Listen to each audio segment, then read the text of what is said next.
Fortnite Season 2 is getting hate from the mythics getting roasted to the most loved updates getting removed. Here are 23 things players want changed. Everyone was hyped when we heard the new Gatekeeper shotgun was coming to the game. After all, we have been putting up with one of the most hated shies for months. The Frenzy auto players were happy to replace this with a fresh item only to pick it up and still get destroyed by the old one. This doesn't just annoy people who already hate the Frenzy, but it kind of makes the Gatekeeper shotgun useless when we all just want to use it. Another huge problem that you guys had with Season 2 is the medallion circle.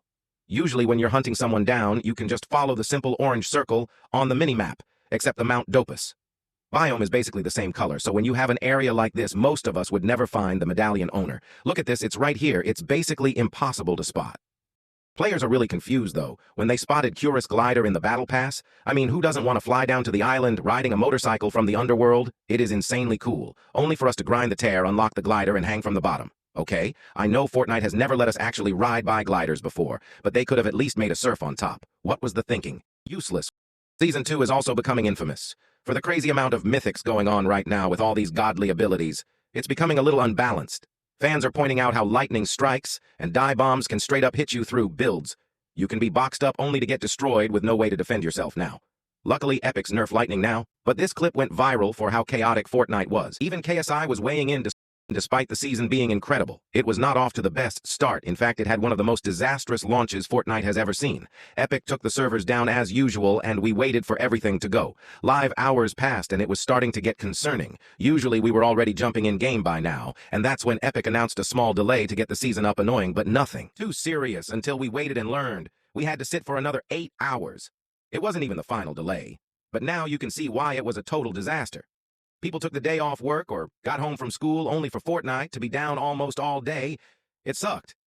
Ben also said here about the fate of Ares. It's an ancient Greek season. Literally everyone in the Battle Pass is a Greek god or mythological creature, except if you're collecting all of them, and your favorite happens to be Fortnite's God of War. Not only do you need the Battle Pass, turns out he is the next crew pack skin. People really hoped Korra. He would replace Korra from Avatar and put her in the crew instead. Let me know how you feel about it in the comments. Speaking of Korra, some of you didn't want her at all. We had a feeling that Avatar was coming to Fortnite. We just didn't expect it to be the secret outfit of an ancient Greek battle pass. Fans really wanted to see her in the item shop immediately, but we have to sit here and stare at an outfit we can't own. At least when the collab does drop, it's going to have its own mythic and challenges, so hey, there is a plus side. One of the Odyssey craziest last-minute changes has been the reveal of Odyssey. She was the first outfit to appear even before the season was announced. And then Lears' founder edit styles. These all corresponded to a different ranking competitive. So you could probably connect the dots. It must be a free-ranked skin that gets better as you soar up the leaderboards. Right? Well, that's what everyone assumed until Odyssey was confirmed as an item shop skin instead of being unlockable. Styles these will appear based on your current rank. So if you're wanting a specific color, not only will you have to pay real money for, you'll have to force yourself to reach a high rank and stay there. Now bunkers. We're so distracted by the incredible Nupo, we've kind of abandoned the old ones. Kind of makes sense, though.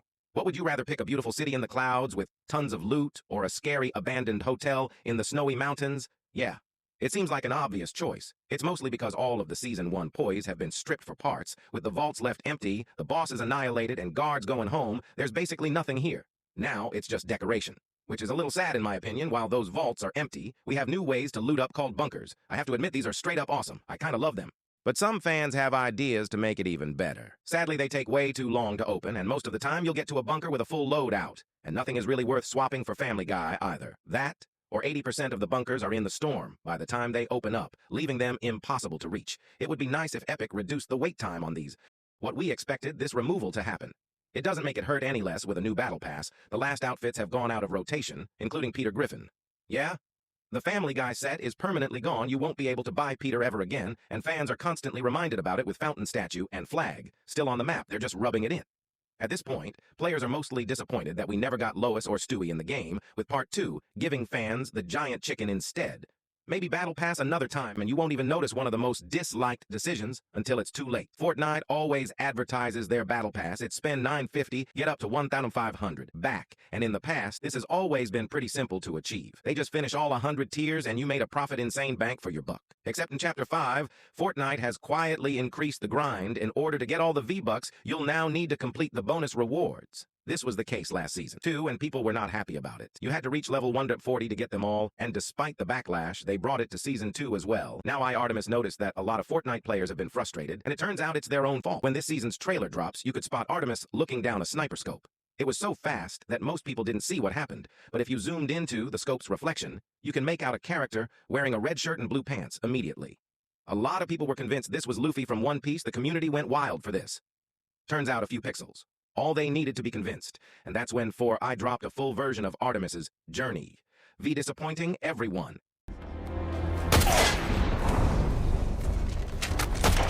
Bruh. Now, a collab that wasn't game. Ninja Turtles is the Ninja Turtles, and they're pretty awesome, but as we expected, the mythics were on a timer, and the whole event wouldn't last forever. We knew the Turtles would vanish with Season 2, we just weren't expecting Fortnite to remove a key feature to pull it off to get into the Turtles layer. You had to go through manholes, and not only did they remove the collab theme, once Fortnite straight up deleted the entire teleporting mechanic too. This innocent manholes vanished, and all the underground pews we could explore have been left to rubble. Now we all thought the snipers last season were way too powerful, so it makes sense that Epic would vault the Reaper. Sniper. Right? No. It is stayed. And players are not happy with how strong these are. You can be minding your own business, only to get eliminated out of nowhere, thanks to mob bunkers. Bunkers, it's even easier to find high tier ones, equip them with attachments, making an extremely overpowered weapon. Now, when I ask you guys what can it prove about Season 2, though, let's just say a ton of you were not happy about paying insane money for fake Lego recently. Epic started selling build kits for Lego Fortnite, letting you place down things like a Durburger HQ or a beach house. Pretty controversial when you realize Lego Fortnite is meant to be a game where you could build whatever you want. It's like Minecraft selling pre-builds. It feels weird. The worst part is the price for a single building kit. It's between 1,200 and 2,000 V-Bucks. Yeah, you could be walking around your friend's Lego world and every different building you look at will cost like $15. They should just sell it. One thing that went totally under the radar was a change to llamas. We were all so hyped when they came back in Chapter 5. We finally had the normal static Piñatas bag. No more running away, and they're pretty easy to find too. But now with the Greek season, they feel much harder to spot, and with you do track one down the loot. Just isn't impressive, it seriously needs a rework either, with better weapons or mobility items that'll make it worthwhile in zero build. Sadly, there's no helping the backlash to the gods' final skin designs. If you just saw these guys on their own, they look perfectly. Concept art fine. But it's when you look at the original concept art for each character, you start to understand why players are a little disappointed, going as far as to call it a downgrade. Medusa used to have way more snakes, a purple design, and more intricate patterns, while Emis had a cowl like a superhero, and probably the most controversial nerf of all, Aphrodite. She was supposed to have more detailed hair and a coat that covered a huge gold suit underneath. Comparing it to the current version is like night and day. No wonder why you guys aren't happy. You weapon attachments also told us that your favorite weapon attachment is gone, thanks to the thermal scope entering the game. Fortnite has swapped out the 2x scope that everyone used last season. Now the thermal is a pretty solid replacement, but clearly some players just aren't convinced. Others are more focused on leveling up. Not just the grind part, but that rewarding sound you get every time a new tier passes. You know, the one... Turns out this is the same sound that we've had for months. Usually they update it for a new season, and it would have been pretty cool to have a Greek theme. Speaking about data features, default loading screen. We are still stuck with the Chapter 5 default loading screen when you first launch the game. You aren't given the Season 2 KR because Fortnite isn't just Battle Royale anymore. They have to include a PG image. I could at least drop an updated version. Cuse, it's getting kind. Cluster clingers of old and according to you guys. So our cluster clingers, I guess, we didn't expect these to stick around yet. Here they are, Season 2. Keeping the love Haiti relationship alive until the summer. Definitely an item that takes getting used to. The players who can abuse, it will absolutely destroy lobbies. You could hop outro on a train to avoid them, but don't expect it to be any different, despite it being such a huge feature that took years to add. After just one season, it's like Fortnite forgot about it. It quickly became kind of useless. Not only did they leave it untouched for the Greek takeover, they didn't even give us new objectives or an excuse to land here. Now, all this feedback doesn't mean the community hates Season 2. We just put together a list of the criticisms we saw and hope it'll make Myths Immortals even better for the record.